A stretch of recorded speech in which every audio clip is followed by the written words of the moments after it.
Hi, we're Bill and Deanna. We're full-time RVers, and this past summer and fall we took a trip up to Canada and up in Alaska. This video we're going to talk about some of the modifications we made to our camper and truck and other items that we took along with us that helped us in some of our camping or provided a little more comfort. A lot of the things we did we use all the time, but they were really nice to have while we were in Alaska. But before we go over those things, we just want to remind you to hit the subscribe button below and the little bell too, so that you can be notified every Sunday when we put out a new video.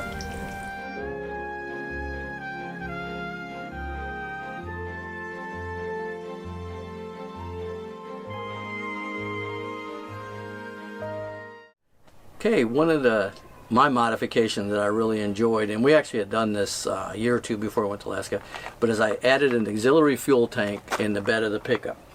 This gave me an extra 50 gallons of diesel, and then plus the truck's diesel, I had a total of 76. This enabled us to kind of get diesel where we found the best price, but also we always had plenty of diesel to get through the stretches where there might not be a service station for a couple 300 miles. Because with that, our range is almost 700-800 miles towing the trailer. If you're going to go to Alaska and you are thinking about it, it's definitely an upgrade I would do before I went if you have a diesel pickup. We love our Dometic portable refrigerator freezer unit. We've had it for years. It will either be a freezer or a refrigerator. It goes as low as 0 degrees Fahrenheit all the way up to 50 degrees Fahrenheit. It will be one or the other. We have used it when we were having trouble with our refrigerator as a freezer, but we usually use it as a refrigerator. I used it years before we went full-time. I would keep it in the car and I would go to the grocery store, and if I had other errands to run, I would plug it in and keep everything cold before we got home. It plugs into a 12 volt, or you can also plug it into shore power. So this has been something that we have thoroughly enjoyed. Now this particular model is not available any longer, but there are other very similar products out there on the market. Okay, another modification we made to our trailer before we left, and we would have done this anyways, but it really came in handy in Alaska, was we added a solar package. I put 3 100-watt panels on the roof, and we added a controller and a battery monitor. Those are both made by Victron. And then we changed out our batteries and added 2 Battle-Born lithium batteries, 100 amp hours, and was able to put them under the couch in the front. And that way it cleared up the battery box and the tongue, took some weight off it and stuff. I won't go into a lot of details. There's a lot of guys out there that have a lot better knowledge and give you more detailed things on installing solar. But what it did for us is it allowed us to dry camp a lot, which we think was almost 60% of the time. We never ran out of 12 volt juice, you know, so with the long sunny days up there, and we had some real nice weather in August, the batteries were always topped. I don't think I ever got down much as low as even 40%, so most of the time they were staying up around 70-80%. The monitor's all Bluetooth to my phone, so I can go in and check, you know, how much wattage power the solar panels are putting out, the status of the batteries and such.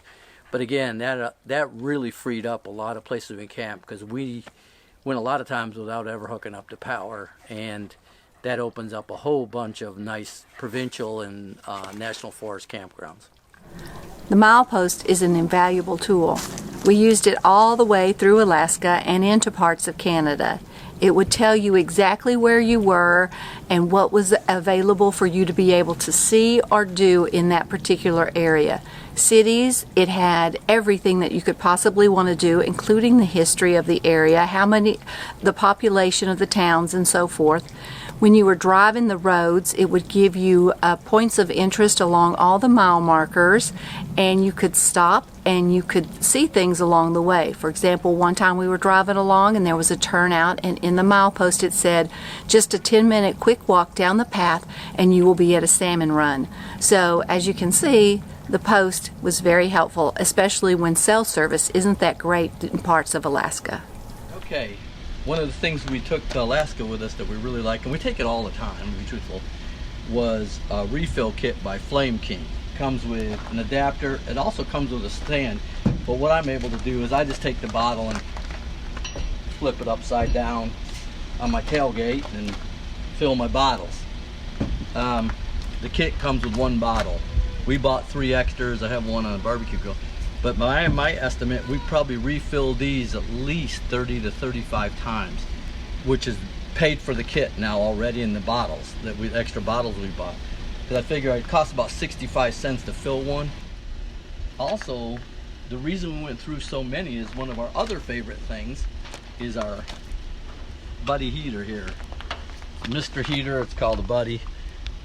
This helped keep the chill out of the camper. You can use it indoors. We crack a vent in the ceiling, but in the colder areas, we'd go through one of those bottles in a day.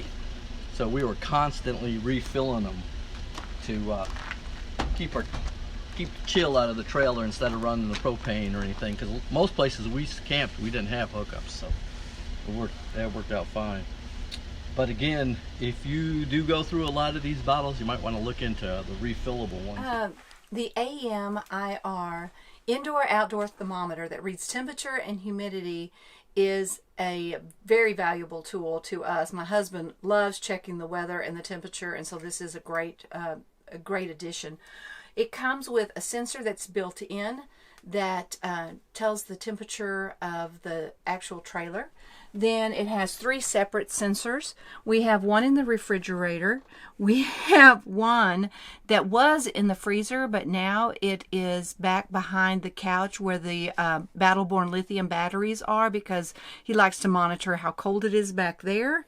We also have one that we keep outside on a post.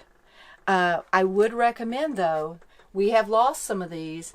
I would recommend putting them on your checklist so that before you head down the road, you've picked this up and put it back in the camper. One thing we saw other people were doing on their trips to Alaska was adding rock tamers or a mud flap system to their vehicles. We went with the rock tamer brand and it worked pretty good. It helped protect the front of our trailer, and as you know, with an Airstream, the soft aluminum or even these stainless steel panels can take quite a beating from gravel and rocks. It also helped keep some of the mud down on our trip. So if you're thinking of going, you might want to research adding some mud flap systems or the rock tamer system to your vehicle. Okay, another thing we purchased before we left and we use all the time now are some Anderson levelers. If you're not familiar with them, go on and check their website, but basically you can set them and just drive as far as you need to get the height on one side of your trailer. And we have 2 because we have tandem axles. Thing I did add were these ropes so that it's easier to pull the chocks out after you've got them set and you want to take them out. And these work great in conjunction with the ProMate sensor that we have mounted in the trailer. It's once you set it up, it knows what level is, and it sends a signal to an app on your phone. So I was able to turn my phone on, and back in spots and find the best spot or the levelest spot. And if I was not level side to side, we'd put the Andersons on and I could drive forward and watch my phone until we were level side to side. So it saves a lot of time setting up, but it's really great if you're not going to unhook, like we didn't a lot when we were traveling. You can just back and find the best spot in the site and you're all done. Another thing that we absolutely love is our Thermocell Mosquito Repellent. They run on a butane, and they also run on these little mats that you put inside the top. Each mat lasts about 4 hours, and they repel mosquitoes for about a 15-foot diameter circle, and we use ours inside of our bug screen, and we absolutely love it.